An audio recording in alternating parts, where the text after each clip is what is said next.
प्रकाश आंबेडकर बोलतायत, थेट जाऊयात. नाही, रिपोर्ट्स असे आहेत की ते प्रॉफिटेबल होणार नाहीत अशी परिस्थिती आहे. आणि आता ते महानगरपालिकेवरती शिफ्ट करण्याचा प्रयत्न चाललेला आहे. म्हणजे महानगरपालिका जी काही सामान्य माणसाला सुविधा देते ते उद्या ह्या सुविधा देता येणार नाही, कारण का लॉस मेकिंग मेट्रो ही त्यांच्यावरती लादल्या जाते अशी परिस्थिती आहे. आणि यालाच भारतीय जनता पक्ष विकास म्हणून असणारं त्या ठिकाणी मानते. मी असणारा मानतोय की हे जे असे मेट्रो प्रोजेक्ट्स घेण्यात आले, या मेट्रो प्रोजेक्ट्सची असणारी सोशल ऑडिट आणि इकॉनॉमिक ऑडिट या ठिकाणी झालं पाहिजे. हे सगळे प्रोजेक्ट इन्फ्लेक्टेड होते का एका बाजूला, आणि दुसऱ्या बाजूला जसं ट्रान्सपोर्ट हब मिहान ज्याला आपण असारा म्हणतो,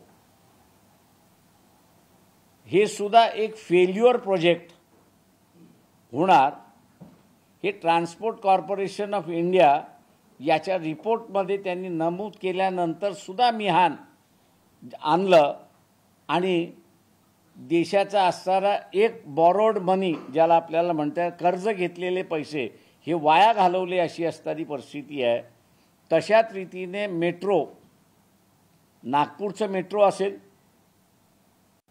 किंवा इतर ठिकाणचं मेट्रो असेल, हे प्रोजेक्टच्या संदर्भात सुद्धा आमची माहिती अशी आहे की स्टडी रिपोर्ट जे होते त्यांनी असं म्हटलं हे वायबल नाहीत, हे वायबल होणार नाहीत. आणि वायबल नसताना ज्यावेळेस ते करण्यात आलेलं आहे त्यांनी देशाच्या इकॉनॉमीवरती हे बर्डन केलेलं आहे.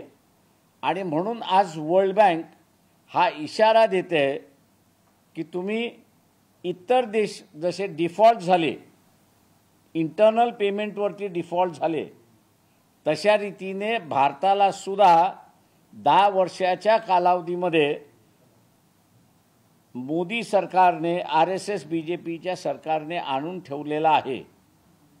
जो अर्थशास्त्राचा विद्यार्थी आहे किंवा इथे विकासाचा विद्यार्थी नागपूरमधला आहे, त्याला मी असं या ठिकाणी आवाहन करतोय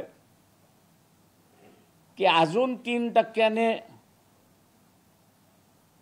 जर कर्ज वाढलं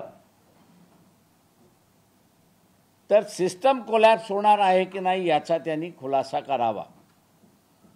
पूर्वी कर्ज हे मॅनेजेबल लिमिट्समध्ये त्या ठिकाणी ठेवण्यात आलं होतं, आता हे अनमॅनेजेबल ठिकाणी असताना आलेलं आहे. आणि स्टेट आफ्टर स्टेट ही कोलॅप्स व्हायला सुरुवात झालेली आहे अशी परिस्थिती आहे. तेव्हा इकॉनॉमिकली भारत हा अत्यंत स्ट्रॉंग आणि साऊंड फुटिंगवरती होता. 10 वर्षाच्या कालावधीमध्ये यांनी इकॉनॉमिकली देशाला खोकलं केलं.